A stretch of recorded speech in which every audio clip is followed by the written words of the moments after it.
ओम श्री गणेशाय नमः।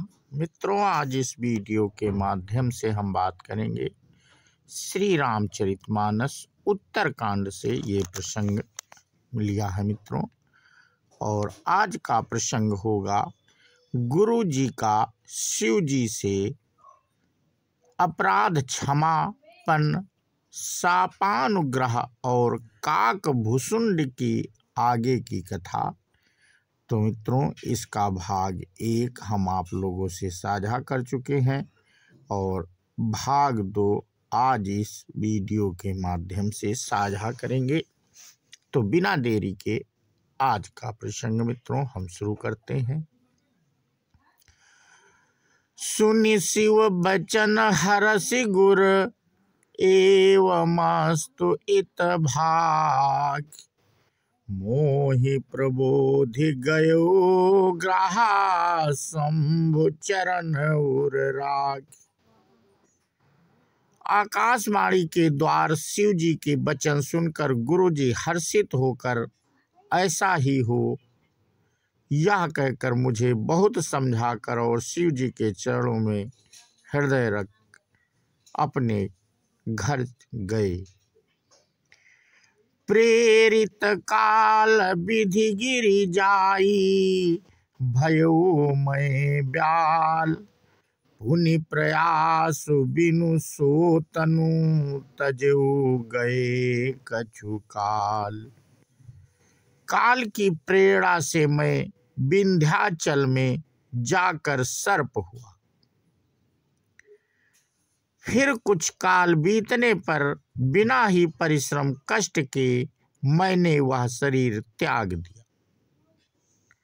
ये मित्रों काकभुसुंड जी गरुड़ जी से अपने पूर्व जन्म की कथा के बारे में जानकारी साझा कर रहे हैं। ते जोई तनु धरऊं तजो पुनि अनायास हरि जान, जिमिनो तन पट परी पहिरई नर पहिरी हरई पुराण।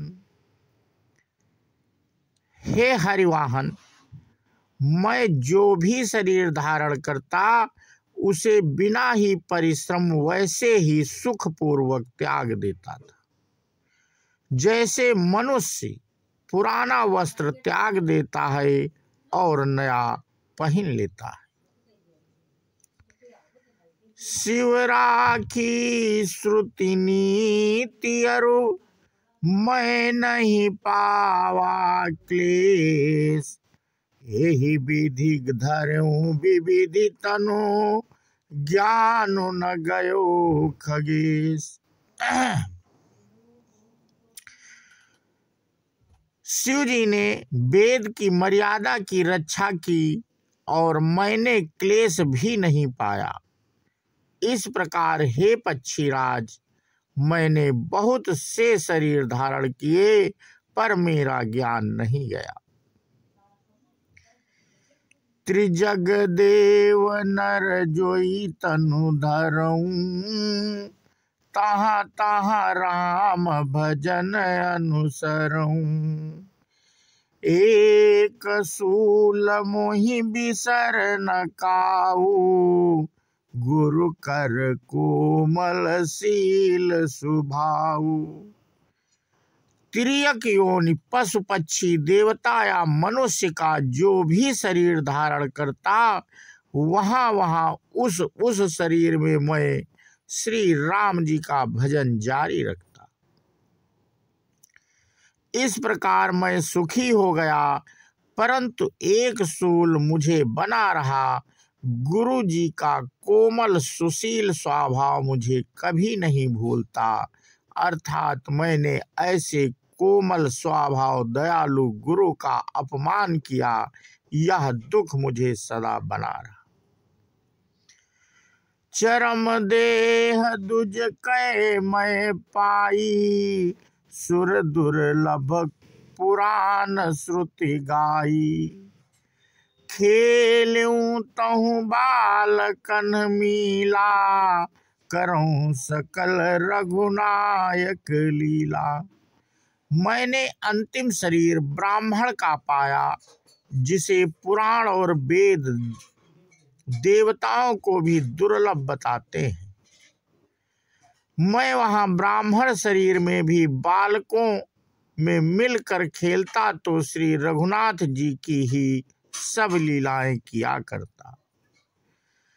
प्रौढ़ भये मोहि पिता पढ़ावा, समझौ सुनौ गुनौ नहीं भावा। मन ते सकल वासना भागी, केवल राम चरण लय लागी। सयाना होने पर पिताजी मुझे पढ़ाने लगे। मैं समझता, सुनता और विचारता, पर मुझे पढ़ना अच्छा नहीं लगता था। मेरे मन से सारी वासनाएं भाग गईं, केवल श्री राम जी के चरणों में लो लग गई। कहु खगेश अस कवन अभागी, खरी सेव सुर धेनु ही त्यागी। प्रेम मगन मोहि कछु न सोहाई, हार्यो पिता पढ़ाई पढ़ाई। हे गरुड़ जी, कहिए ऐसा कौन अभागा होगा जो कामधेनु को छोड़कर गदही की सेवा करेगा।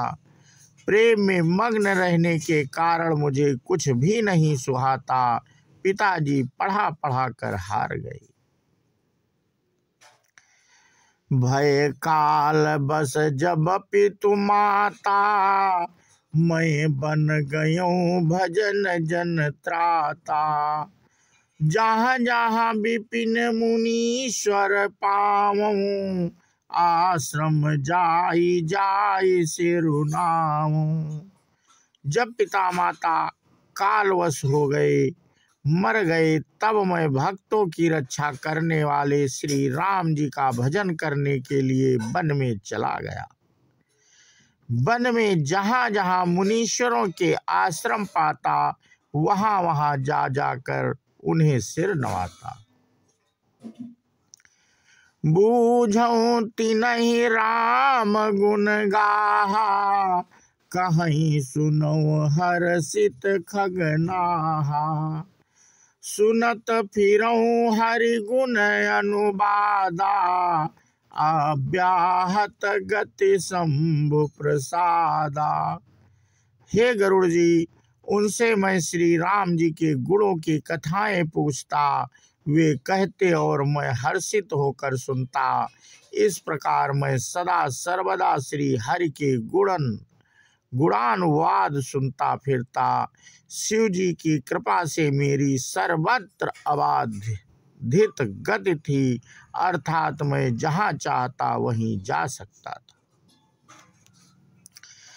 छूटी त्रिविधि सनागाढ़ी, एक लाल साउरति बाढ़ी। राम चरण बारिज जब देखूं, तब निज जन्म सफल कर लेखूं। मेरी तीनों प्रकार की, पुत्र की, धन की और मान की गहरी प्रबल वासनाएं छूट गईं और हृदय में एक यही लालसा अत्यंत बढ़ गई कि जब श्री राम जी के चरण कमलों के दर्शन करूं, तब अपना जन्म सफल हुआ समझूं। जेहि पूछूं सोई मुनि अस कहाई, ईश्वर सर्वभूतमय आही। निर्गुण मत नहीं मोहि सोहाई, सगुण ब्रह्म रति उर अधिकाई। जिनसे मैं पूछता वे ही मुनि ऐसा कहते कि ईश्वर सर्वभूतमय है। यह निर्गुण मत मुझे नहीं सुहाता था। हृदय में सगुण ब्रह्मा पर प्रीति बढ़ रही थी। तो मित्रों, आज का प्रसंग हम यहीं पे समाप्त करते हैं और इसके आगे की कथा हम अपने अगले वीडियो के माध्यम से साझा करेंगे। बोलो श्यावर रामचंद्र की जय, हनुमान जी की जय। जय हिंद, जय भारत, वंदे मातरम।